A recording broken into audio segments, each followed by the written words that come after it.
All right, Depressing Music Week continues. Last time we had a very noisy song about suicide. This time we have a much more quietly beautiful song about just depression. Not suicidal depression, not kind of manic depression, not the sort of depression that makes you feel like you have to fight a big battle, but just the nice, quiet depression. So this is the title track of Bonnie Prince Billy's "I See a Darkness." I think this album is fantastic. This follows up one of my favorite songs of all time, which is "Nomadic Reverie," which I really recommend everyone check out. It's a lot less depressing. It's still pretty depressing, but it's a lot more enthusiastic, I guess I would say. The ending of it is just jaw dropping in this sort of gigantic energy that just starts powering through everything else. This one, in the aftermath of that, kind of feels like the tide now has gone back out, and you're just kind of sitting in quiet contemplation in the moon. I always thought this was the moon. I don't know if it's actually the moon, but it's like a skull. um, so the sort of story of the song is pretty straightforward. He's out drinking with his friend, um, and he's kind of talking about like you know me pretty well. You know the passions I have. You know the things I try to accomplish. The character, like the speaker of this song, I think is pretty clearly Bonnie Prince Billy himself, and he's kind of talking about his music career in these terms. But then he's like, but don't you like? Isn't it true for you too that underneath this is a darkness, like that? No matter what you're doing, no matter like if you're whoring.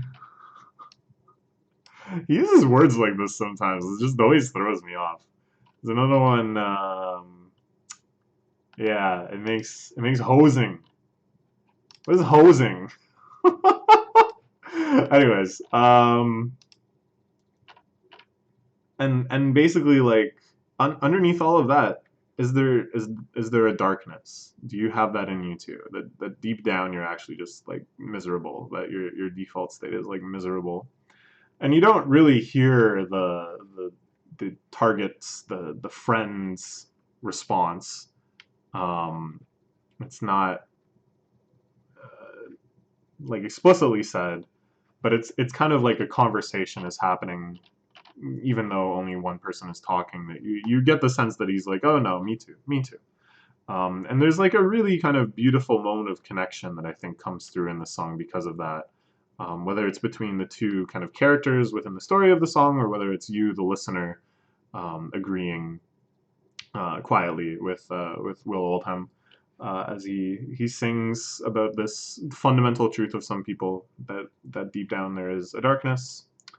The way it comes out in the song is so gorgeous and so moving, that it feels like, I don't know. It's sort of like a real tragic acceptance.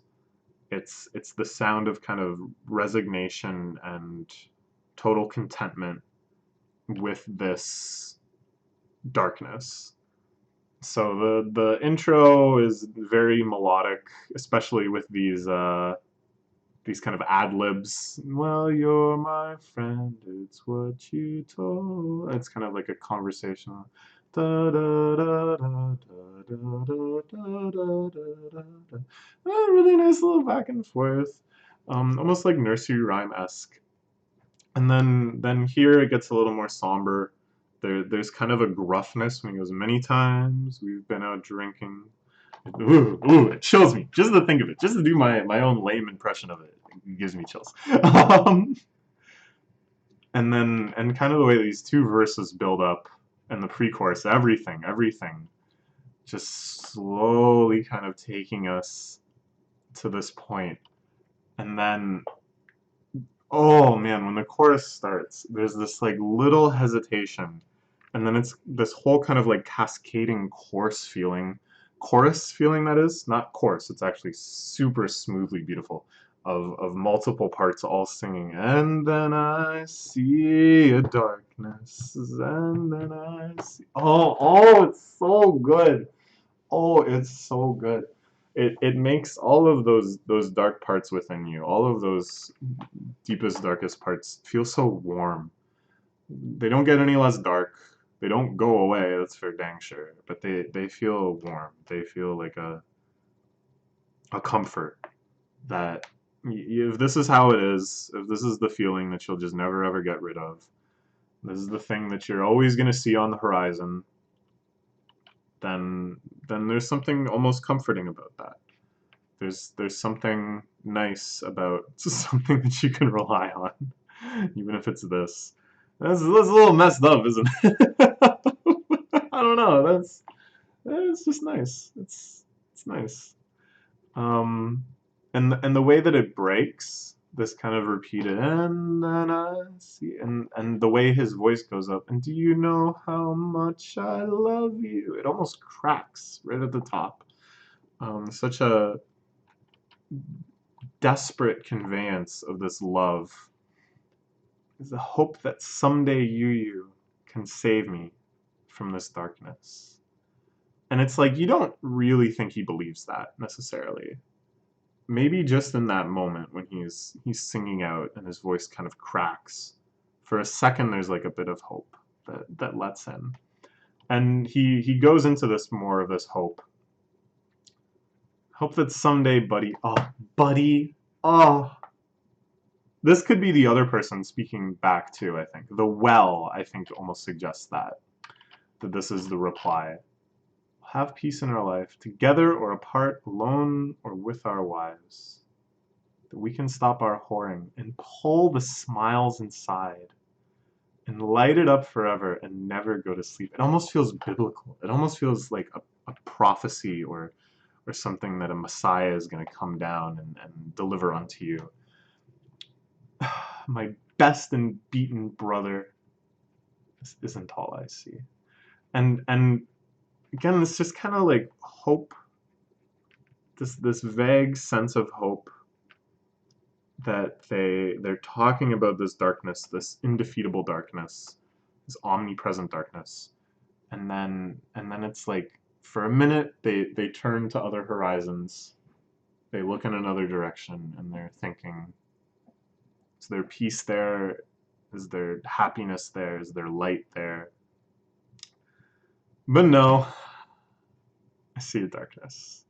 The way it comes back, that even in consideration of escape from this darkness, you are confronted with just darkness again.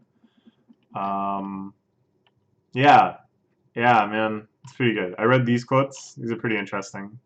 This idea of, are you an essentially good person who tries to do evil in the world, or an essentially evil person who tries to do good in the world? And I think this is actually a very, very interesting question.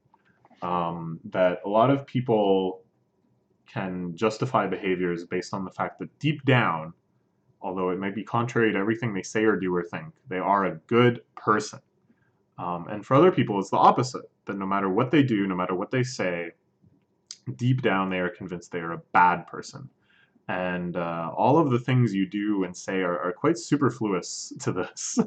And it's pretty, I don't know, it's like, you might think then that it doesn't really matter, that it, because you are convinced of your true nature, the true core nature, despite anything that you do.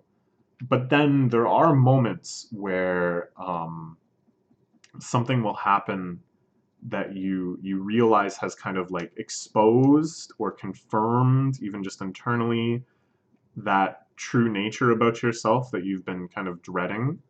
And then you realize that, like, or I shouldn't say realize, but you become convinced that it was actually extremely true, extremely undeniable, and that you just kind of been ignoring it this whole time. This fundamental badness of person that curses you. That one hurts.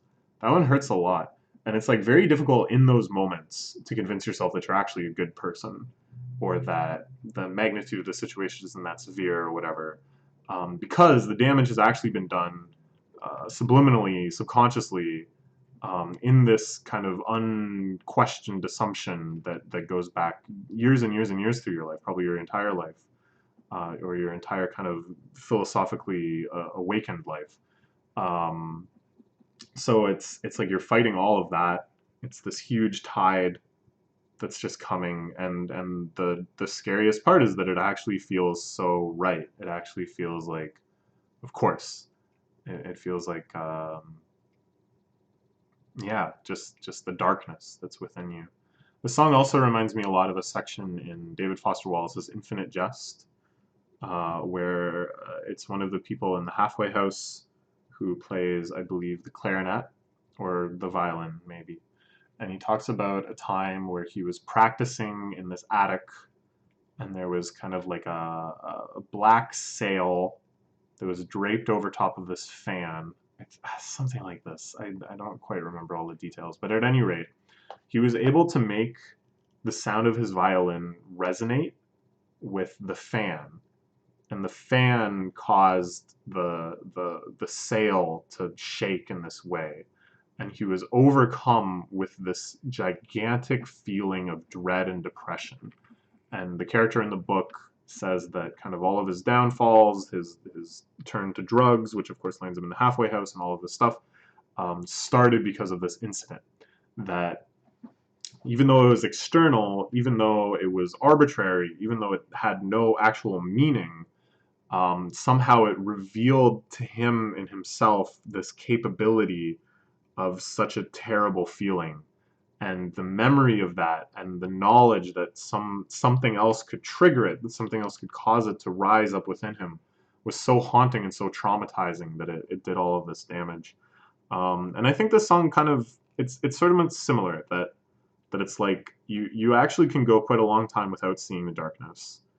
That it really is, and then I see a darkness, that some circumstance, something happening, who knows what, some small thing even can suddenly reveal it to you, and then I see a darkness, and yeah, you just feel like, oh yeah, this was there all along, huh?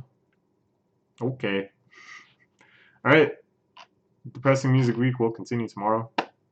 I hope you're ready for some noise. Oh baby.